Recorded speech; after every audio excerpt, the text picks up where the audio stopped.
Daud buat sensus nih. Yang pertama tadi dia buat kompromi. Dia bertobat, mudah dinasehati. Yang kedua, dia gak bisa ngatur keluarganya. Dia mulai gak mikirin dirinya, dia mulai mikirin orang lain. Yang ketiga, dia buat sensus. Kenapa? Sombong, hebat. Tapi lihat, tapi berdebar-debarlah hati Daud. Setelah ia, apa Bapak Ibu boleh baca sama-sama dengan saya, setelah dia apa?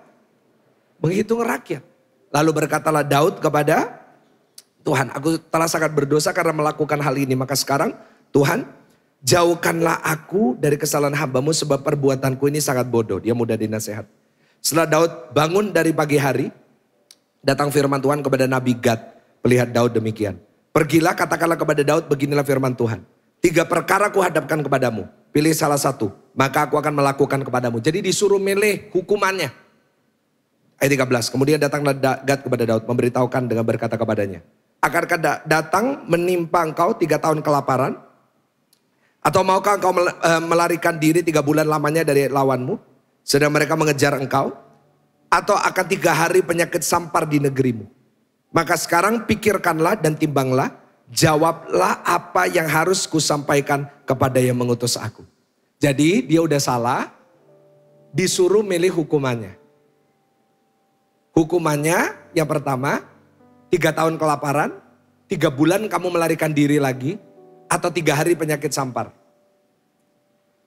Gini ya Bapak Ibu, kita ini hari-hari ini bersyukur. Kita nggak tinggal di perjanjian lama. Karena semuanya pasti dihukum.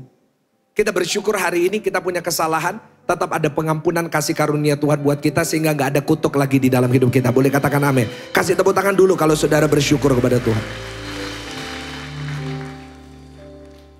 Tapi waktu itu mau gak mau Daud harus ngadepin. Jawabannya Daud apa? Kalau saudara disuruh milih yang mana? Ayo 3 tahun kelaparan, 3 bulan lari dari musuh atau 3 hari penyakit sampar? Kita bingung kan?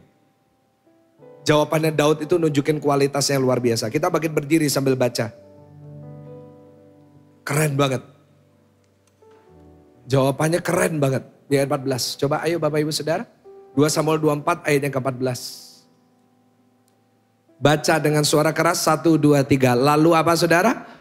Berkatalah Daud kepada Gad. Boleh sama-sama apa saudara? Sangat susah hatiku. Biarlah kiranya kita jatuh ke dalam tangan Tuhan. Sebab apa Bapak Ibu Saudara? Besar kasih sayangnya. Tapi janganlah aku jatuh ke dalam tangan apa saudara? Harusnya. Bagus ya jawabannya ya.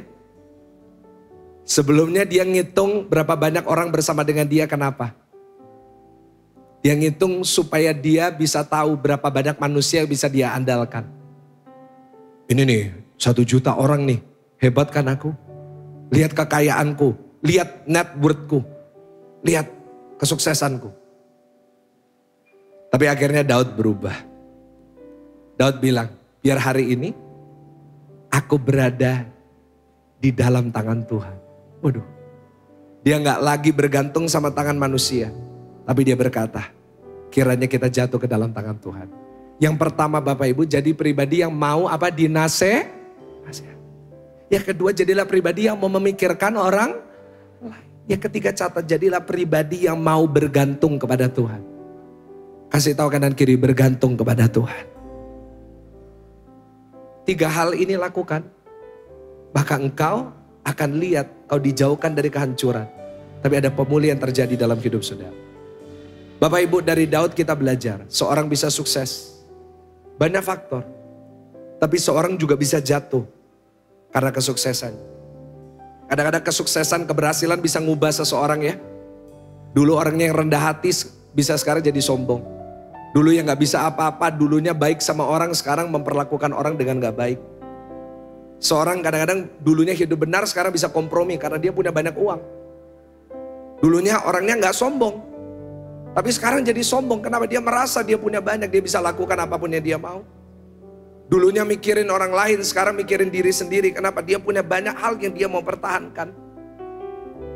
Tapi untungnya Daud itu seorang yang mau sadar bahwa dia salah. Dia buat keputusan kembali sama Tuhan. Dia berbalik dari kesalahannya. Di akhir hidupnya dia kembali jadi Daud yang dulu. Dia gak tetap berada di dalam dosanya. Itulah orang berkualitas. Orang berkualitas bukan cuma bagus semuanya, enggak. Tapi saya catat orang yang berkualitas itu gini. Bukan orang yang tidak pernah jatuh, tetapi orang yang tetap kembali ke Yesus setiap kali dia jatuh. Karena Tuhan selalu memberikan kesempatan yang kedua. Kasih tepuk tangan yang paling meriah. Apapun kesalahan saudara, jangan bilang saya gak dipilih Tuhan.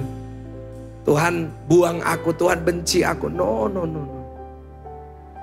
Kau boleh tidak sempurna, tapi engkau tetap pilihan Tuhan. Saya tutup seri ini dengan khotbah ini.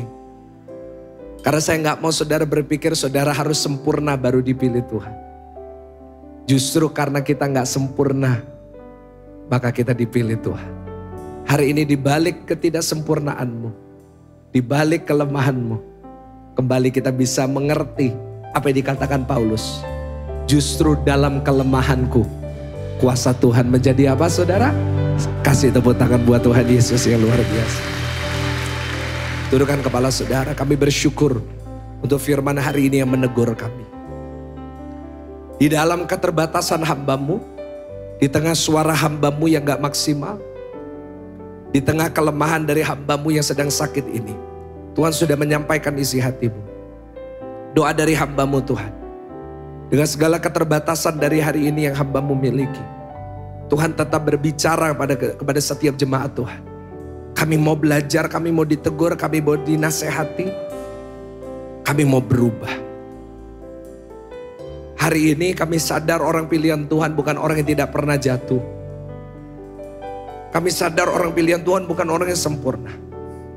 Tapi kami sadar orang pilihan Tuhan adalah orang yang tidak sempurna, tetapi selalu kembali kepada Tuhan. Terima kasih Tuhan. Hamba-Mu sudah selesai menyampaikan isi hatimu. Hamba-Mu sudah selesai menyampaikan pesan Tuhan melalui seri khotbah ini. Biar hari ini kami terus memegang prinsip kami mau jadi orang-orang pilihan Tuhan yang berkualitas. Di dalam nama Tuhan Yesus. Mari yang sudah diberkati dan mau melakukan firman ini, boleh sama-sama dengan saya kita mau katakan,